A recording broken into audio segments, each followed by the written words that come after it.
আজকের ভিডিওতে দেখবো একদমই পারফেক্ট একটা স্টেরিও অ্যাম্পলিফায়ার এবং এটা হলো লেটেস্ট মডেলের একটা ক্লাস ডি অ্যাম্পলিফায়ার। সো কম দামের মধ্যেই খুব ভালো একটা অ্যাম্পলিফায়ার এটা। যারা অল্প টাকার মধ্যে একটু ভালো কোয়ালিটির সাউন্ড চান, একদম ক্লিয়ার সাউন্ড চান, তাদের জন্য আজকের এই ভিডিওটা। সো আমার হাতে দেখতে পাচ্ছেন অ্যাম্পলিফায়ারটা রয়েছে একটা হোয়াইট বক্সের মধ্যে। সো অ্যাম্পলিফায়ারের সাথে দেখতে পাচ্ছেন এখানে একটা অক্স কেবল দেওয়া হয়েছে এই অ্যাম্পলিফায়ারকে অডিও সিগন্যাল ইনপুট দেওয়ার জন্য। সো এই অক্স কেবলের মাধ্যমে কিন্তু আমরা এরকম ভাবে ইনপুট দিতে পারি আমাদের এই অ্যাম্পলিফায়ারকে। সো খুবই সুন্দর দেখতে অ্যাম্পলিফায়ারটা, বাট অন্য কিছু জানার আগে চলুন আগে এটার হিটসিংটা খুলে দেখি আইসিটা অরিজিনাল কিনা।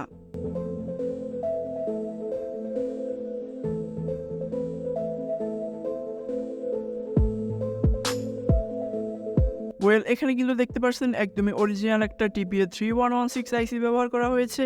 সো এই বোর্ডটা যে অরিজিনাল এটার কিন্তু আর কোনো সন্দেহ নেই, বাট এটার সাউন্ড কোয়ালিটি কেমন এটা আমরা ভিডিওর পরে দেখব। সো বোর্ডের পিছনে দেখতে পাচ্ছেন এখানে এই বোর্ডটার মডেল নাম্বার দেওয়া আছে XHM543 এবং যদি আমরা এই সাইডে দেখি তাহলে এখানে দেখতে পাচ্ছেন এখানে কিন্তু 2023 লেখা আছে, তার মানে এটা কিন্তু একদম লেটেস্ট একটা বোর্ড। দেন যদি এই বোর্ডটায় ইনপুট আউটপুটের কথা বলি তাহলে এখানে দেখতে পাচ্ছেন একটা স্ক্রু টার্মিনাল দেওয়া আছে, আর এখানে হলো আমাদের ডিসি ভোল্টেজ ইনপুট দিতে হবে 12 ভোল্ট থেকে 24 ভোল্টের মধ্যে। বাট যদি আপনি এই বোর্ডটা থেকে খুব ভালো কোয়ালিটির সাউন্ড আউটপুট চান তাহলে কিন্তু অবশ্যই 19 ভোল্ট থেকে 24 ভোল্টের মধ্যে ইনপুট ভোল্টেজ দিতে হবে। দেন এখানে একটা ডায়োড দেওয়া আছে রিভার্স পোলারিটি প্রোটেকশনের জন্য, আর এখানে দেওয়া আছে একটা প্রিঅ্যাম্প আইসি। আর এই প্রিঅ্যাম্প আইসির জন্য কিন্তু আমাদের এই অ্যাম্পলিফায়ারের সাউন্ড এবং গেইন দুটোই খুব বেড়ে যাবে। দেন এখানে দেখতে পাচ্ছেন একটা 3 পিন সকেট দেওয়া আছে অডিও ইনপুট দেওয়ার জন্য এবং এর পাশেই দেখতে পাচ্ছেন দুইটা প্রিসেট দেওয়া আছে, আর এই প্রিসেট দুইটা ঘুরিয়ে কিন্তু আমাদের ভলিউম অ্যাডজাস্ট করে নিতে হবে। সো এই অ্যাম্পলিফায়ার কেনার পরে যদি আপনি এই কাজটা না করেন সেক্ষেত্রে কিন্তু আপনার মনে হবে যে ভলিউম কম আছে বা সাউন্ড কম আছে বা এক চ্যানেলে বেশি এবং অন্য চ্যানেলে কম সাউন্ড আছে। সো এটা কিন্তু অবশ্যই মাথায় রাখতে হবে যে এই প্রিসেট ঘুরিয়ে কিন্তু আপনাদের সাউন্ড অ্যাডজাস্ট করে নিতে হবে। দেন আউটপুট সেকশনে দেখতে পাচ্ছেন এখানে টোটাল 4টা ইন্ডাক্টর দেওয়া আছে। সো চলুন এবার আমরা একটু সাউন্ড টেস্ট করি। ওয়েল, সাউন্ড টেস্টের জন্য এখানে আমি ব্যবহার করব এই চাইনিজ প্রিঅ্যাম্পটা, আর এটার মাধ্যমে আমরা কিন্তু বেস ট্রিবল ভলিউম কমাতে বাড়াতে পারবো এবং এই ধরনের বেস ট্রিবল বোর্ড ব্যবহার করলে কিন্তু সাউন্ড কোয়ালিটিও অনেকটা বেড়ে যায়।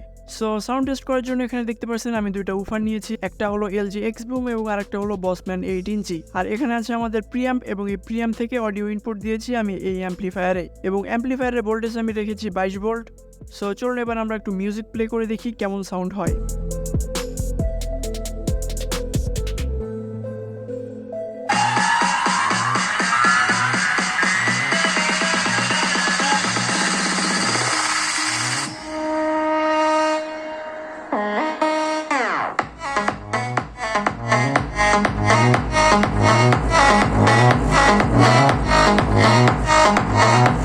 সো সাউন্ড টেস্টের মাঝখানে বলতে চাই এই বোর্ডটায় কিন্তু যথেষ্ট পরিমাণ পাওয়ার আছে, দুইটা 8 ইঞ্চি স্পিকার খুব ভালো মতো চালানোর জন্য এবং দাম অনুযায়ী সাউন্ড কোয়ালিটিও কিন্তু খুবই ভালো। বাট অবশ্যই আপনাদের একটা বেস ট্রিবল বোর্ড ব্যবহার করতে হবে, সেক্ষেত্রে কিন্তু আরো ভালো সাউন্ড পাবেন।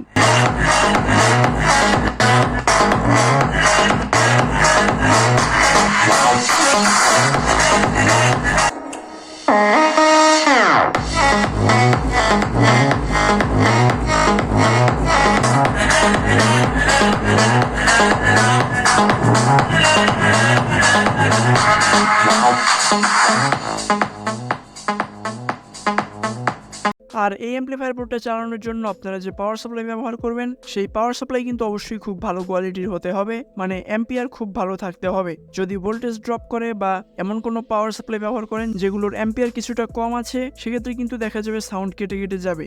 সো অবশ্যই একটা ভালো কোয়ালিটির পাওয়ার সাপ্লাই ব্যবহার করার চেষ্টা করবেন যেটায় ভালো পরিমাণ অ্যাম্পিয়ার আছে। আর এই বোর্ডটা আমার কাছে পাঠিয়েছে ভোল্টেক ফেসবুক পেজ থেকে। সো তাদের সকল ধরনের ইনফরমেশন এবং কন্ট্যাক্ট নাম্বার আমি ডেসক্রিপশন বক্স এবং কমেন্ট বক্সে দিয়ে দিয়েছি। সো আপনারা চাইলে কিন্তু তাদের থেকে ডিরেক্টলি এই বোর্ডটা কিনতে পারেন। আর এই বোর্ডটার দাম হলো 650 টাকা। সো এই দামে কিন্তু এই বোর্ডটা একদমই ভ্যালু ফর মানি। সো আপনারা কিন্তু অবশ্যই এটা ব্যবহার করতে পারেন।